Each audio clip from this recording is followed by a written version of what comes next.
What's going on YouTube? This is Dennis here from Jjjreact Reef. Just wishing everyone, or hoping everyone had a great Christmas first and foremost, and then also wishing everyone a Happy New Year, given the fact that it's coming up to us.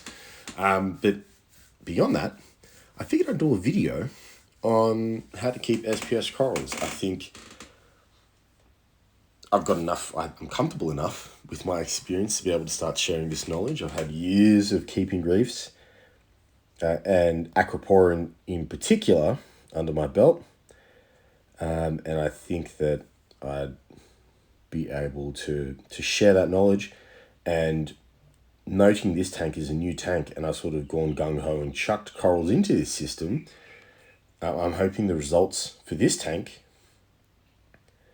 can help give me a little bit of credence to the advice I'm about to give you. And I'll hope you sort of lend your ear to it. That's probably a good way to put it. Now look, let's get started with just a short list. I'm not going to give you like top 10 or top 5 tips. I think they're dumb. Just a short list of advice that I can give new reef keepers when it comes to looking to keep SPS. Because it is possible to keep SPS as your first coral. You just have to know what you're doing and do the research beforehand. So how about we get started? Step one is probably the most important step, but do your research. Like, there are 1,000 failures out there for your success, right? So go out there, do research, join a forum, Reef to Reef, read through build threads, like primarily SPS build threads. They'll set you up for success. Next step, plan for your tank. And that means plan your tank out. After you've done all your research, you've read through build threads, they are a really good leaping point for you to be able to set your tank up. For a newbie, or anyone even just looking to delve into SPS, a 7-foot tank is going to be a lot for you to chew off. A lot of people have done it, they've succeeded, but for all those, a lot of people have done it, there's an even vaster sea of people that have tried and failed. Even I downsized my 7-foot tank because there was a lot of mold behind the wall, so mold control is another issue to consider for it.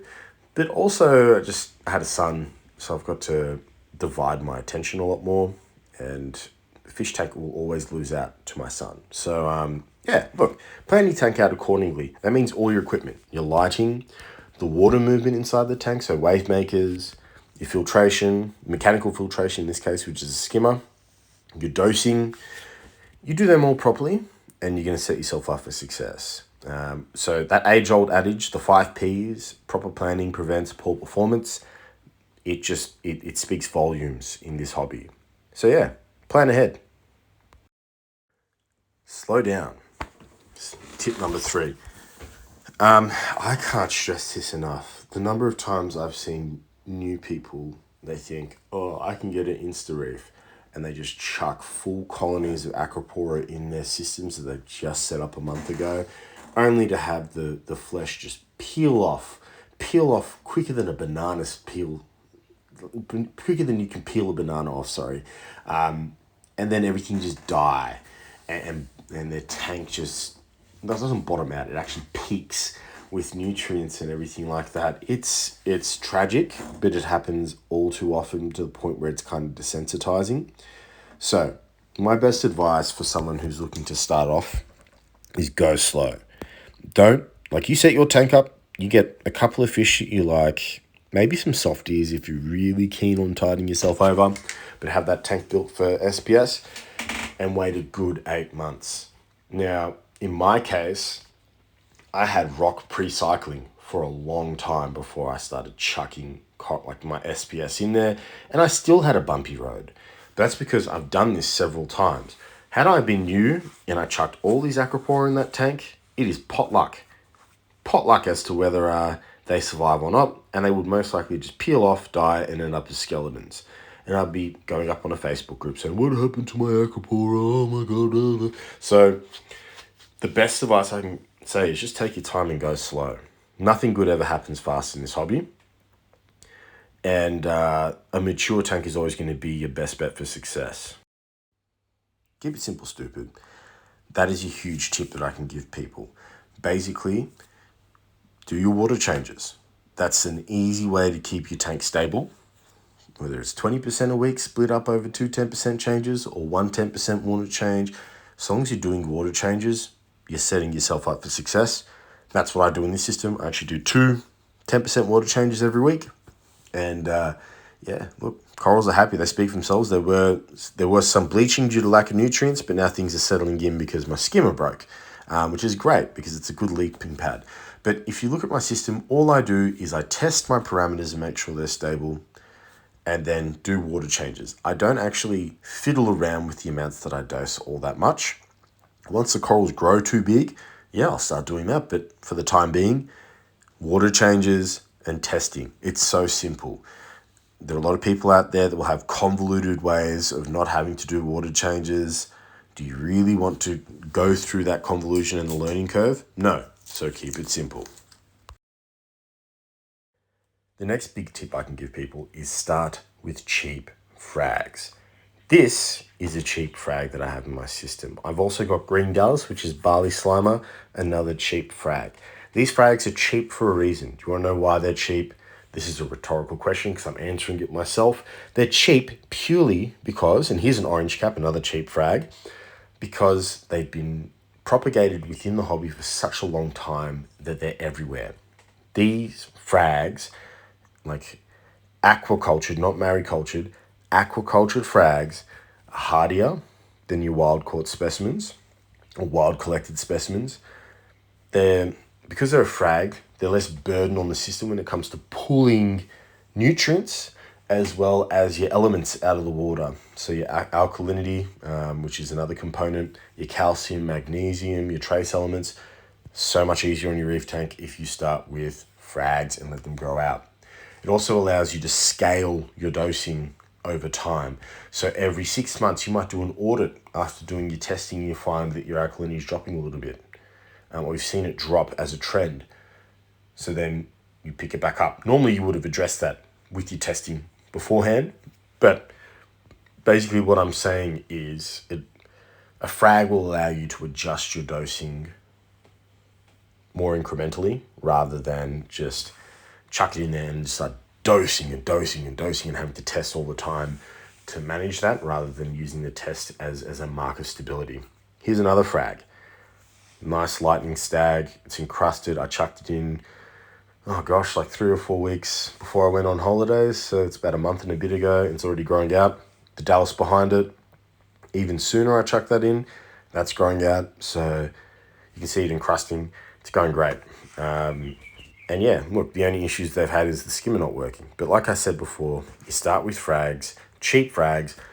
It's not as huge a hit on your wallet, so you're not as worried about keeping them alive, but you're going to better keep them alive because they're hardy. And on top of that, they're less burden on your system. So yeah, that's my next tip. 6, quarantine your shit. I don't mean like fecal matter. Fish will shit in the water. I'm swearing, I apologize, almost New Year's. I'm taking the facade off, the PG, or the G rated, I'm moving it to PG. Quarantine your shit. There are a lot of people that don't quarantine their fish, a lot of people that don't do adequate quarantine or pest minimization with their corals. For me, most all of my corals are frags from trusted tanks, and then I'll remove them from the frag plug to further remove the risk of any nasties getting on there. But I've still quarantined my corals before. And then for the big red bit, yes, I did run that through a quarantine just to observe it, to make sure it didn't have any nasties on it. So far it hasn't. Popped it in the tank. But this extends to your fish too. Too many a time I've seen people go out and get a whole bunch of fish like tangs, for example, which are ick magnets, just breeding grounds for ick and marine velvet. Chuck it in their tank and an outbreak pops out and they lose all their fish. So quarantine your shit. That'll save you from losing stuff. Oh, forgot to also say, if you quarantine your shit, it'll also help you keep things like Aptasia out your system. Now, Aptasia isn't bad, but it isn't great. It's annoying, it's ugly, and it will sting your corals if it gets too close to them. Who wants that in their system? Because then when you try and get rid of Aptasia, you end up either having them bloom out of control, or you introduce fish that eat Aiptasia that might just turn your corals into snacks as well. So quarantine your shit, you'll mitigate and minimize the risk of you introducing those annoying things into your reef system. This is an important one as well. It ties into the first step, which is planning your tank accordingly. This is a reef tank. It's an ecosystem. It's not Pokemon where you got to catch them all. It's not Noah's Ark where you have to have two of everything. It's a reef tank. This is an SPS tank, what I have set up now. Now I've got some softies in here, some zoanthids and also some green star polyp, which is doing well. That's it. Everything else is small polyp stony. It's either an Acroporidae or an Acroporid, so Acropora, Montipora, or a Seriatoporid, Seriatopora. So bird's nest, Montipora, Acropora is literally all I have by way of SPS in this tank. When you have a tank specifically set up for certain corals, you're going to have more success. If you turn your tank into Noah's Ark and you start chucking things in like hammer corals into an SPS tank, one of two things will happen. The hammer coral won't like the lack of nutrients, if there's a lack of nutrients, won't like the water conditions, so it just won't like the conditions you put it in. Or two, the water flow, because you need a lot of water flow for this tank, and you can sort of see it ramping up here in the tank with some of the detritus flowing around as I fed the tank. You're going to peel the flesh off your LPS. So you really need to design your tank and stick to that discipline. It's the same thing with fish. You don't need to have 1 million fish in your tank. This system has 4 fish in it. I'll have a maximum of 10 fish probably.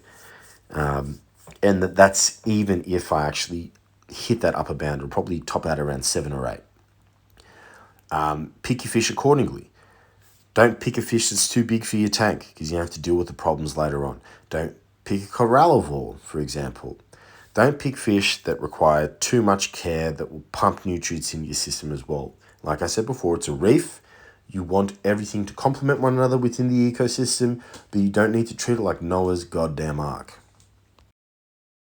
This seems a bit strange, but it feeds in with step number 5. The reason why I say it's strange is it's a birds of paradise, bird's nest coral, or Seriatopora. And it's probably one of the more recent corals that I've added to this system. I actually started with Acropora and Montipora. But if we use Montipora digitata, that's another example. Start with easier to keep SPS.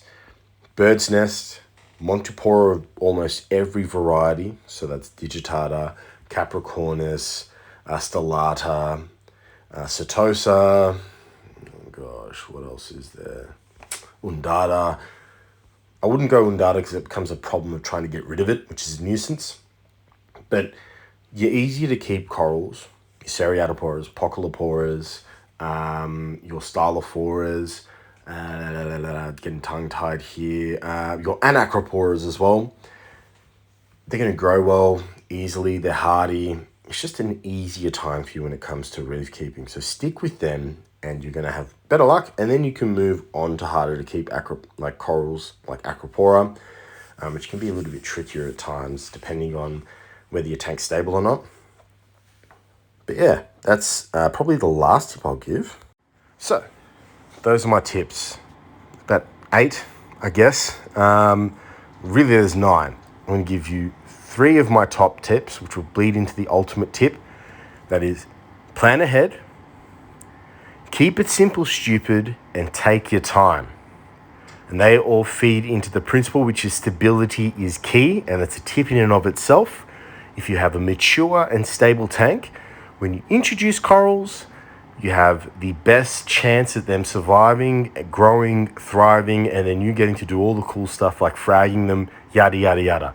So, with that being said, guys, those are my tips. Hope you all have a happy, safe New Year's break. That's probably going to date this video a bit, but I don't care. It's got good tips in it, I hope. And if you don't agree with a lot of the stuff I'm saying, comment in the comment section. That's all really basic stuff. But that's the beauty of this hobby. It's quite basic when you boil it down as far as the principles. People just have a habit of overcomplicating it. So, with that being said, guys, like I said, have a happy new year. Keep yourself safe. Enjoy your time with your loved ones, all that jazz. I'll see you guys next year for the 12-month update in January. Be easy, keep it easy, stay safe. Like, comment, and subscribe if you're keen to do so. I'll see you all soon. Peace.